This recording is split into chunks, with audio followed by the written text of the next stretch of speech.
Have you ever had a brand completely stop you in your tracks, make you do a genuine double take? I'm talking about that moment where, you expect one thing and the brand delivers something wildly different, almost absurdly so, but in a way that just... Well, it works. Like, picture Miguel, one of our listeners. He's just walking down the grocery aisle, right? Probably looking for some water. And he sees this matte black can. Skull on it. Big letters. Liquid death. Murder your thirst. His first thought. Okay, this has got to be some kind of new energy drink, yeah? Or maybe a craft beer. Something intense. Definitely not water. Exactly. Yeah. But then he reads the small print. It's just water. Plain, still water. In this can that looks like it belongs backstage at a metal concert. The disconnect was so weird, so intriguing, he actually bought it. And that experience, that's a perfect hook for what we're diving into today. Right. What was going on there? What is this branding magic that flips everything on its head but somehow pulls you in? Well, what Miguel stumbled upon there is a really fascinating strategy, something we call anti-archetype branding.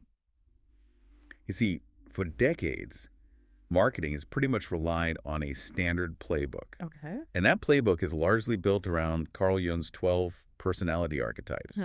These universal character types, the hero, the sage, the innocent. They tap into really deep psychological patterns, things we all kind of recognize instinctively. They form the rules most brands play by. So the standard way to do things. Pretty much. But these anti-archetype brands, they deliberately rebel against that rule book. They create disruption. And it turns out that could be surprisingly effective. Okay, let's unpack this a bit more. You mentioned Jung's 12 archetypes as the foundation. For anyone listening who might not be super familiar, could you maybe paint a quick picture? Give us a couple of common examples. Absolutely. Think of them as these universal personalities that just resonate, across cultures. They let brands connect with really deep-seated human desires and motivations. Makes sense. So, for example, you've got the hero. Courageous. Wants to make the world better. Think Nike. Just do it. Right. Classic. Or the opposite end, maybe. The outlaw. Rebellious. Wants to break the rules. Challenge things. Harley Davidson's a great example there. Virgin, maybe. Okay. Then there's the magician. Transformative. Makes dreams real. Like Disney. Or even Apple in some ways. Or the innocent optimistic, pure. Think Coca-Cola, maybe Dove. And the sage-wise, seeking truth. Google, the BBC. Got it. So those are the templates, kind of. Exactly. And the traditional marketing wisdom says, pick one. Pick the one that fits your brand's core and then express it consistently, like across everything. Your logo, your ads, your customer service voice, the whole 9 yards. And that consistency, well, it builds recognition. It builds trust. Because people know what to expect. It's predictable, comforting. Okay, so that's the rule book, standard operating procedure. But then, like you said, you have these brands that come along and just, I don't know, rip pages out, set it on fire. Yeah, pretty much. They're the anti-archetypes. And it's not accidental. They're not just bending the rules. They're creating a whole new game. So how does that work? What are they doing differently? Well, it's a calculated strategy. They deliberately contradict what you expect in their category. They do the opposite of what everyone else is doing. Okay. Sometimes they'll even combine archetypes that seem totally incompatible, like personality types that on paper should clash horribly. Like mixing oil and water. Kind of.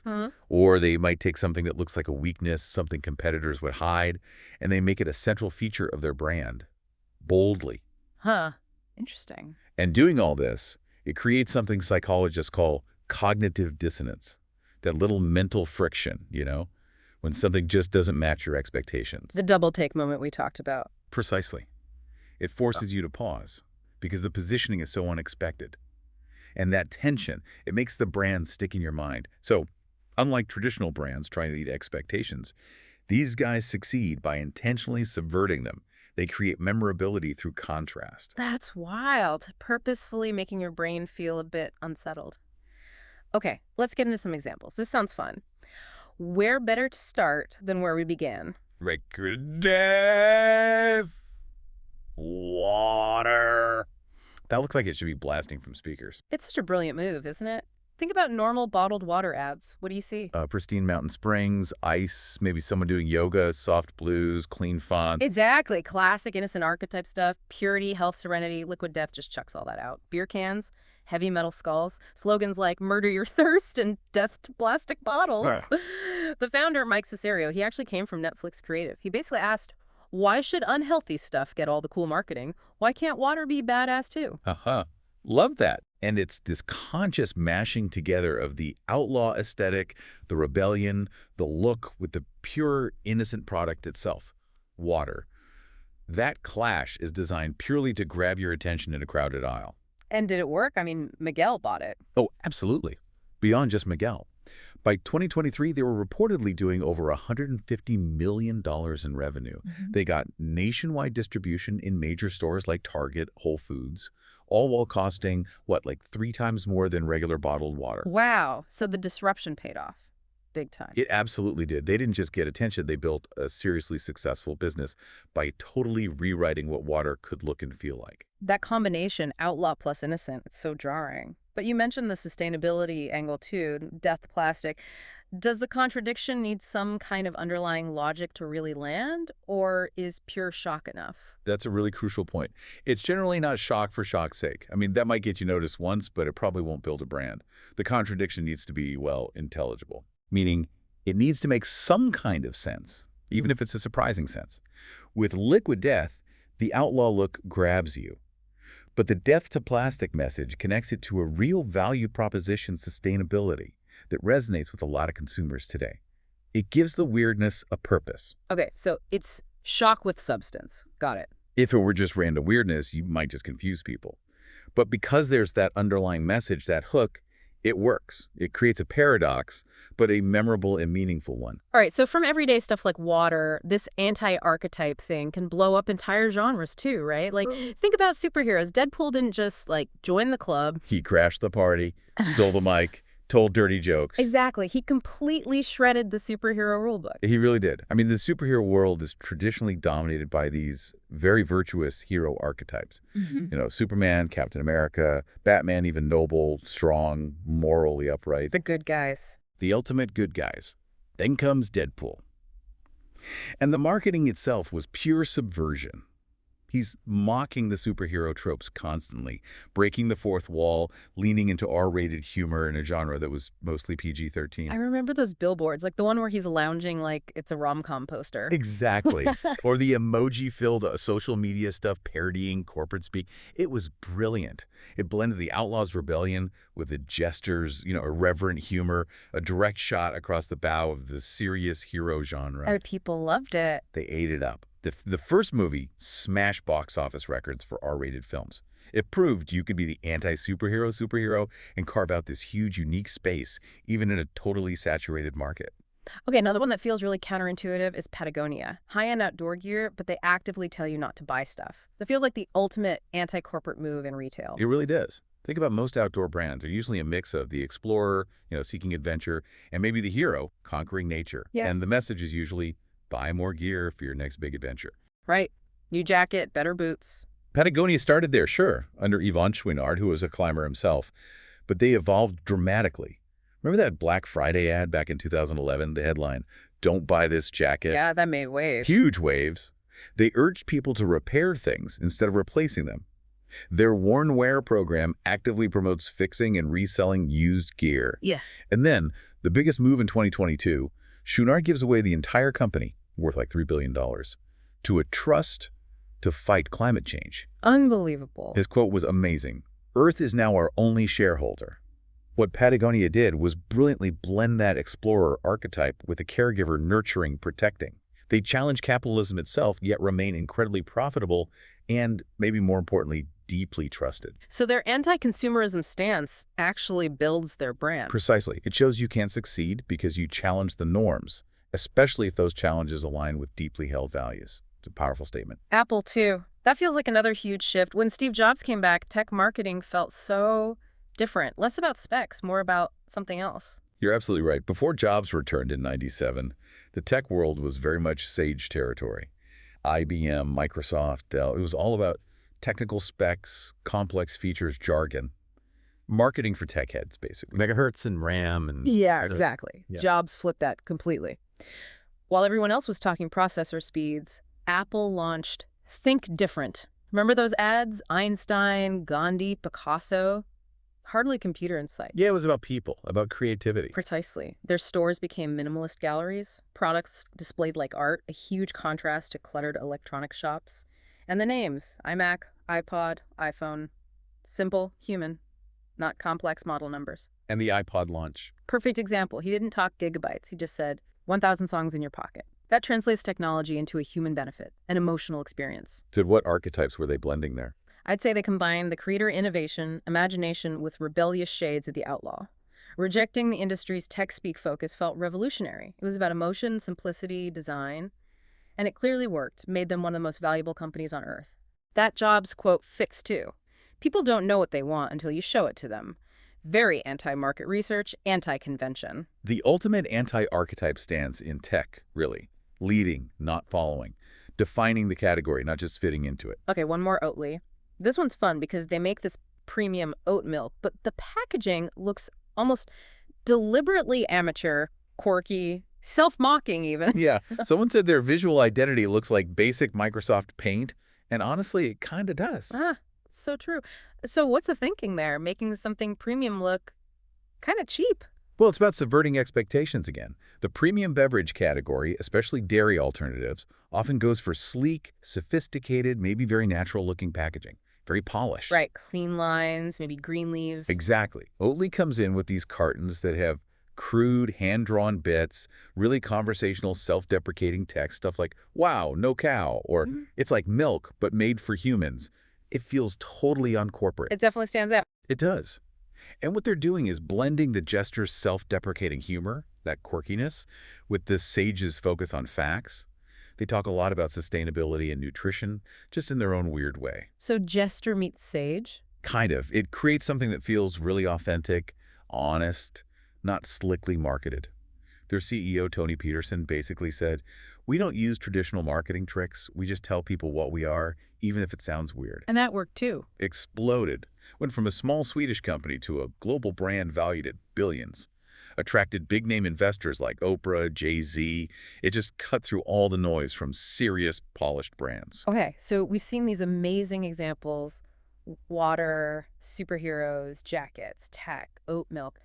Here's where it gets really interesting for me. Why does this work so powerfully? You mentioned our brains are pattern recognition machines. Exactly. We're constantly scanning the environment, looking for the familiar, trying to predict what comes next. It's an efficiency thing, saves mental energy. So when something breaks that pattern, your brain snaps to attention. It's like an alert goes off. Whoa, something different here. Pay attention. It's not just about being louder. It's about leveraging our brain's built-in anomaly detection system. Okay. In a world that's just saturated with messages, the truly unexpected doesn't just get noticed, it gets processed differently. It creates a much stronger memory trace than something predictable. So what are the psychological triggers here? Well, there are a few key reasons this strategy hits home. First, as we said, it creates attention-grabbing contrast. Like the aviation gin example. Perfect one. Ryan Reynolds, right? Their ads directly poke fun at how serious and pretentious high-end spirits marketing can be.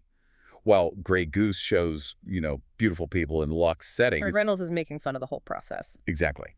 While still selling you premium gin, that contrast forces you to look because it shatters the expected pattern for that category. Okay, contrast grabs attention.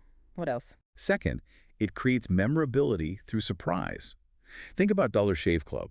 Their launch video, the founder just casually saying, our blades are fin great.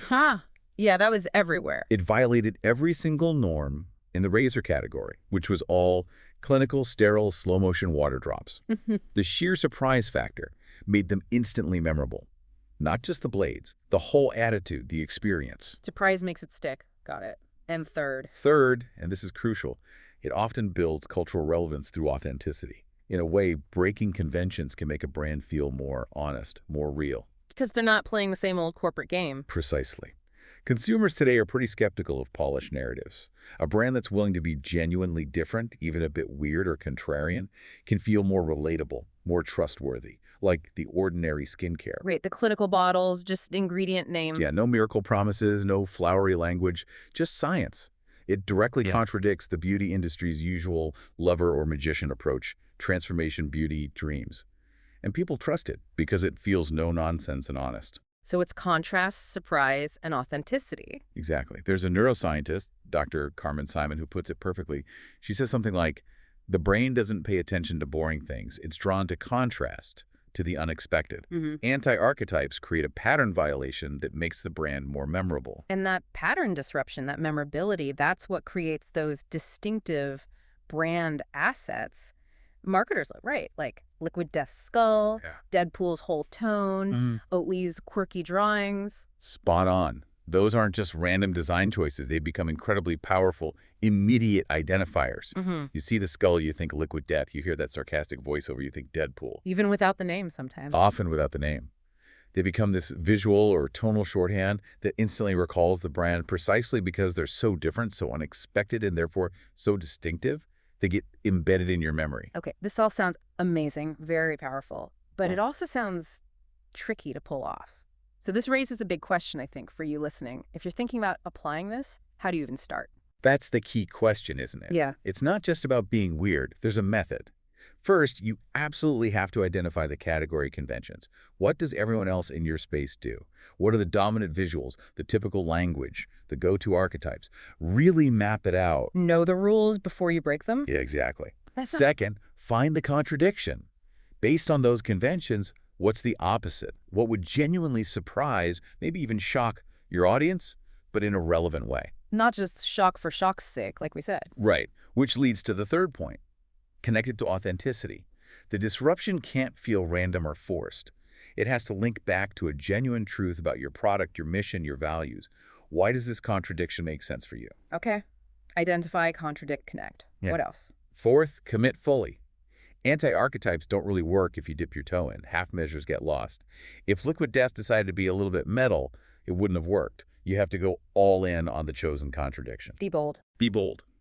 And finally, crucially, remember your substance. Getting attention with edgy branding is great, but the product or service itself has to deliver quality. The anti-archetype gets them in the door. The quality keeps them coming back. That's critical.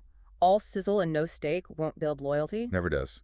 The shock value wears off fast if the actual experience is disappointing. So it sounds powerful, but maybe not for everyone. It feels important to say that traditional archetypes are still incredibly powerful for a reason. They tap into those deep psychological needs we discussed. Oh, absolutely. This isn't a magic bullet for every brand. Many hugely successful brands thrive by embodying a traditional archetype very consistently and effectively. Think Disney as the magician or Nike as the hero. So when does this anti-archetype approach make the most sense? Well, it tends to work best in a few situations. First, if your category is super crowded and everyone looks and sounds the same, you need a way to cut through that noise. Makes sense. Stand out. Second, if your target audience really values authenticity over tradition, maybe younger demographics or groups skeptical of mainstream marketing. People looking for something different. Exactly. Third, if you genuinely have a different approach or mission, like Patagonia's environmental focus or Apple's design focus, the branding reflects a real difference. And fourth, as we just said, if your product quality can back it up, you need substance behind the style. So crowded market, authenticity-seeking audience, real difference, and solid product. That seems to be the sweet spot, yeah. If you tick those boxes, it's definitely worth considering. Okay, let's circle back to where we started Miguel in the grocery store with his can of Liquid Death. Remember what the cashier said? First time trying it? That stuff's everywhere now. Right. And Miguel's reply? I was curious, the packaging got me. That little exchange right there, that curiosity sparked by contradiction, that conversation starter, that's the power of this in a nutshell. It really is. Yeah. In a world just drowning in marketing messages, sometimes the smartest way isn't to shout louder, but just to, vig when everyone else zags. Be unexpected. It creates connection through that very contradiction. And looking at the bigger picture here, whether a brand sticks to the traditional rules or throws them out, I think authenticity really is the key thread. These successful anti-archetype brands, Liquid Death, Deadpool, Patagonia, Apple, Oatly, they're not just being contrary to be annoying or get clicks. There's a point to it. There's a point. They're expressing something genuine about themselves, their beliefs, their perspective, their product, just through really unexpected and memorable means. And that honesty, however unconventionally expressed, is what seems to build that deep connection with their audience. So, thinking about all this, what does it mean for you listening? Consider how these brands are basically rewriting the rules, the script, for what a brand can even be in their industries. It makes you wonder, doesn't it? What other industries, what other products or services out there feel kind of stale, stuck in a rut? Where could this zig when others zag approach create something truly exciting? Think about the unspoken rules, the tired patterns you bump into every single day. Which ones are just begging to be creatively broken to make something genuinely distinctive, maybe even unforgettable?